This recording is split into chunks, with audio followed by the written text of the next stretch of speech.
Hello बच्चों। तो आज हम लोग एक नया टॉपिक पढ़ने वाले हैं। जैसा कि हमने कल द्विनिषेचन और त्रिसंयोजन के बारे में पढ़ा था, आज हम एक नया टॉपिक पढ़ेंगे, भ्रूणपोष। जैसा कि हमने देखा था, द्विनिषेचन की क्रिया में हमने दो चीज़ें बनाई थी। एक तो हमारा बना था जाइगोट, जो आगे जाके भ्रूण का विकास कर रहा था। दूसरा हमारा जो त्रिसंलयन की संरचना बनी थी, जिसे हमने क्या बोला था, प्राथमिक भ्रूणकोश का, और उसके अंदर जो केंद्र था उसको हमने बोला था प्राथमिक भ्रूणपोष केंद्रक बोला था। ओवरऑल देखें तो ये क्या कहलाता, अपना भ्रूणपोष कहलाता था। अर्थात द्विनिषेचन और त्रिसंलयन की क्रिया में हमने दो चीज़ें देखी थी। दो चीज़ें कौन सी? एक तो भ्रूण देखा था, एम्ब्रियो।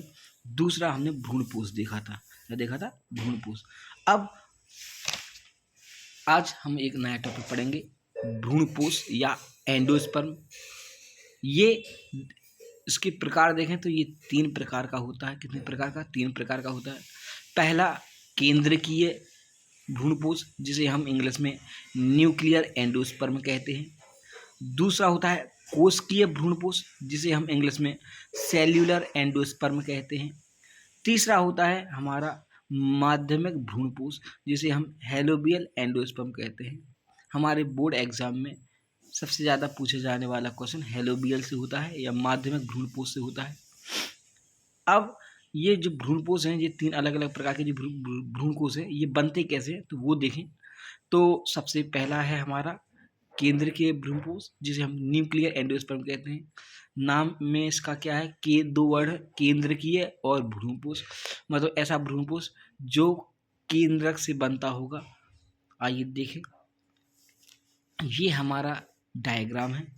इस डायग्राम में हमने देखा था, ये जो डिप्लॉयड सेल बनी थी जिसको हम जाइगोट बोल रहे थे, ये जाइगोट आगे जाके क्या बना रहा था? भ्रूण बना रहा था। क्या बना रहा था? भ्रूण बना रहा था। फिर इसके बाद ये त्रिसंलयन की क्रिया के बाद ये ट्रिप्लॉइड सेल बनी थी, जिसको हमने ओवरऑल हमने एंडोस्पर्म बोला था। क्या बोला था? एंडोस्पर्म। इसके अंदर जो कोशिका थी उसको पीईसी बोला था, प्राथमिक भ्रूणपोष कोशिका। और इसमें जो केंद्र था 3N, इसको हमने PEN बोला था, जिसे हम क्या बोल रहे थे? प्राथमिक भ्रूणपोष केंद्रक। और ये जो पूरी संरचना है, एंडोस्पर्म और एम्ब्रियो, ये पूरी की पूरी संरचना को मिला के बोले तो क्या कहेंगे? Embryo sac. क्या होते हैं? Embryo sac. अर्थात हम ये भी बोल सकते हैं कि एम्ब्रियो सेक जो संरचना होती है, उस एम्ब्रियो सेक में दो चीज़ें पाई जाती हैं। एक तो भ्रूणपोष होता है, दूसरा क्या होता है? एम्ब्रियो होता है। एम्ब्रियो आगे जाके नई स्ट्रक्चर बनाएगा, और एंडोस्पर्म एक प्रकार का क्या होता है? भोजन होता है, जिसे हमने कल बहुत ही अच्छे उदाहरण के द्वारा देखा था। अब जब हमें क्या करेंगे, इसका सबसे पहले ये भ्रूणपोष होता है, एम्ब्रियो सेक जो होता है, इसका सबसे पहले हम कोश का विभाजन करेंगे। क्या कहेंगे? कोश का विभाजन। हमें पता है कोश का विभाजन दो भागों में होता है। सबसे पहले कैरियोकाइनेसिस, जिसे हम केंद्रक विभाजन कहते हैं। दूसरा साइटोकाइनेसिस, जिसको हम कोश का द्रव्य विभाजन कहते हैं। अब हमें पता है जब भी कोश का विभाजन होता है तो सबसे पहले क्या होता है? कैरियोकाइनेसिस की क्रिया होती है। कौन सी?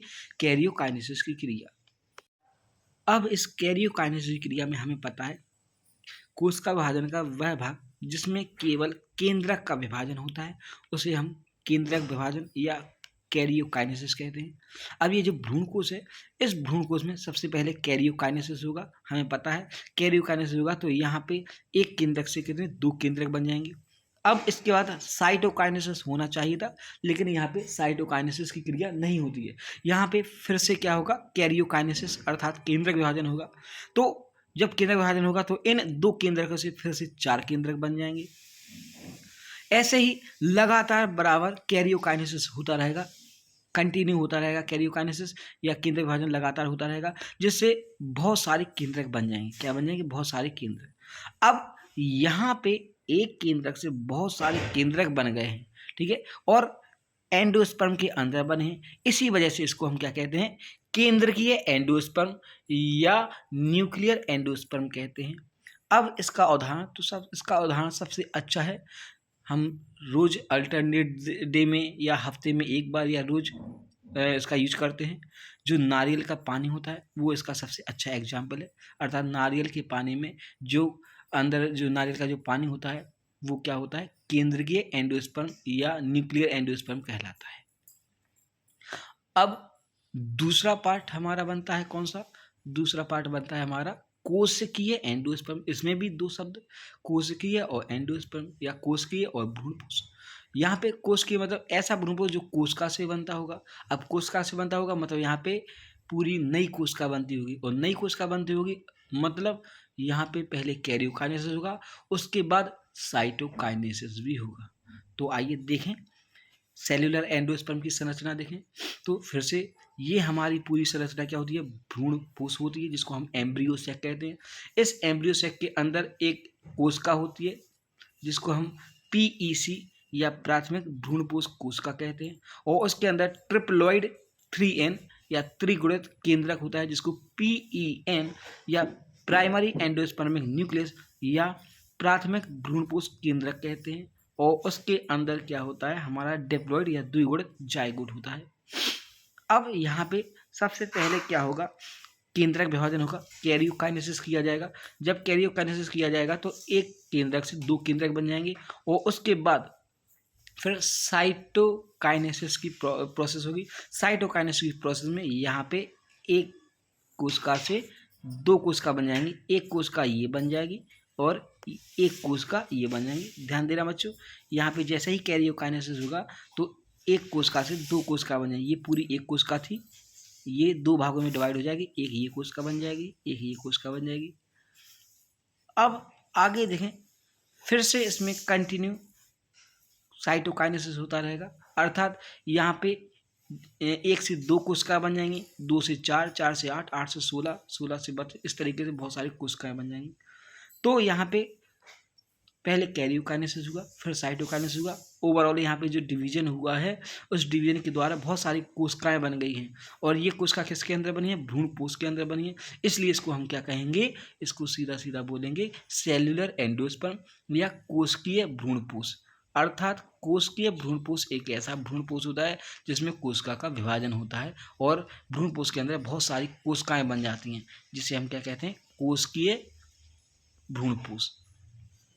अब इसका उदाहरण देखें तो जैसा कि हमने नारियल का पानी पी लिया, अब हम जब मार्केट से नारियल लेके आते हैं तो उसमें नारियल का पानी भी निकलता है।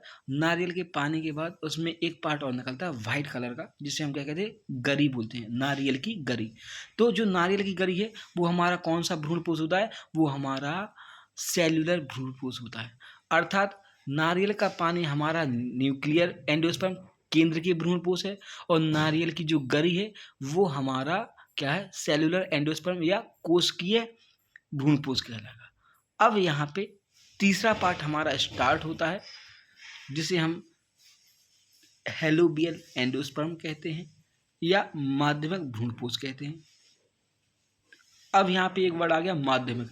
माध्यमिक मतलब मध्य में, मध्य मतलब यहाँ पे जिस तरीके से एंडोस्पर्म का न्यूक्लियर वाला पार्ट और सेलुलर वाला पार्ट, ये दोनों प्रोसेस यहाँ पे हो जाएंगी। कैसे हो जाएंगे, ये दोनों की दोनों प्रोसेस मिक्स हो जाएंगी, तो उससे जो नया भ्रूणपोष बनेगा उसको हम हेलोबियल भ्रूणपोष या हेलोबियल एंडोस्पर्म या माध्यमिक भ्रूणपोष बोलेंगे। अब इसमें देखें, जैसा कि ये हमारा भ्रूणपोष था, इस भ्रूणपोष में सबसे अंदर देखा जिसको हमने PEC बोला था, प्राथमिक भ्रूणपोष कोशिका, उसके अंदर जो केंद्रक था PEN प्राथमिक भ्रूणपोष केंद्रक, और उसके नीचे क्या थी, जाइगोट की वाली संरचना थी। अब इसमें सबसे पहले क्या होगा, कैरियोकाइनेसिस होगा।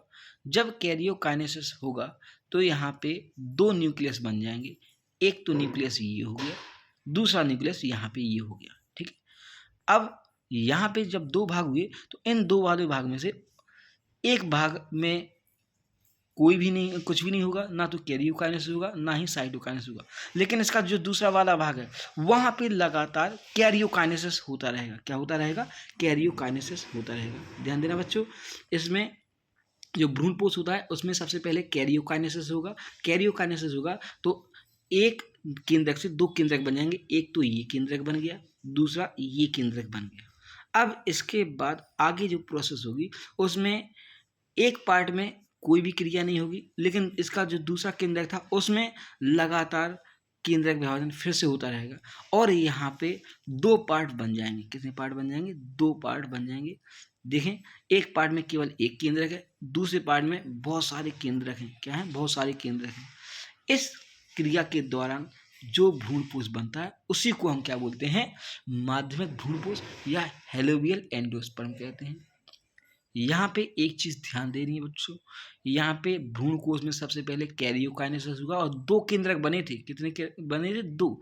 उन 2 में से एक केंद्रक में कुछ भी क्रिया नहीं हुई, लेकिन दूसरे केंद्रक में लगातार फिर से क्या होने लगा, कैरियोकाइनेसिस होने लगा, जिससे एक भाग में केवल एक केंद्रक था और दूसरे वाले भाग में बहुत सारे केंद्रक हो गए थे। ठीक है, इसी को हम क्या बोलते हैं, माध्यमिक भ्रूणपोष कहते हैं। ये इसका एग्जांपल सबसे अच्छा किसमें मिलता है, एस्फोडेलस पादप में मिलता है। किसमें मिलता है, एस्फोडेलस पादप। एस्फोडेलस पादप में जो कोशिकीय भ्रूणपोष होता है वो कोशिकीय भी होता है, साथ में केंद्रकीय भी होता है। क्या होता है, कोशिकीय और केंद्रकीय।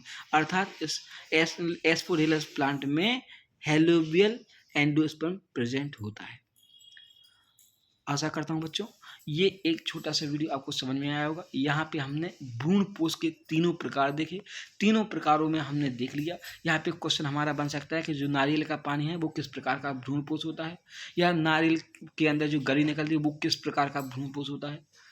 यहाँ से बहुत सारे क्वेश्चन बनेंगे, एक एक वर्ड में बनेंगे। हो सकता है MCQ में बन जाए, FIB में बन जाए, मैच में बन जाए, या 2 नंबर का क्वेश्चन भी बन सकता है, या हो सकता है सीधा क्वेश्चन ये आ जाए कि भ्रूणपोष के प्रकारों को समझाइए। इसके अलावा नीट में देखें तो नीट में भी अल्टरनेट साल में ये होता रहता है, एक साल में आया फिर नहीं आया फिर आया, इस तरह के बहुत सारे क्वेश्चन बन जाते हैं। यहाँ से कंसेप्ट हमें यहाँ पे क्लियर करना पड़ेगा, क्योंकि कंसेप्ट में क्लियर हो गए तो हमें टॉपिक पूरा समझ में आ जाता है। अब इसके बाद हमारा नेक्स्ट पार्ट होगा एम्ब्रियो। क्या होगा, एम्ब्रियो।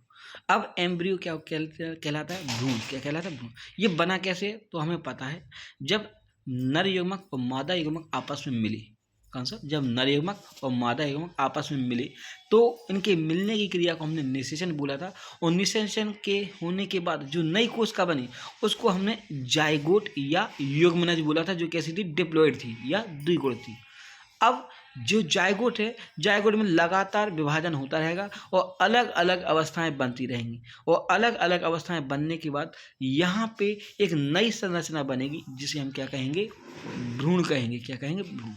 अब पॉइंट यहाँ पे आता है, भ्रूण किसे कहते हैं, तो जाइगोट बनने के बाद जो विभिन्न अवस्थाएं होती हैं, उन अवस्थाओं के बाद जो नई संरचना बनती है उसी को हम क्या कहते हैं, भ्रूण कहते हैं। क्या कहते हैं, भ्रूण।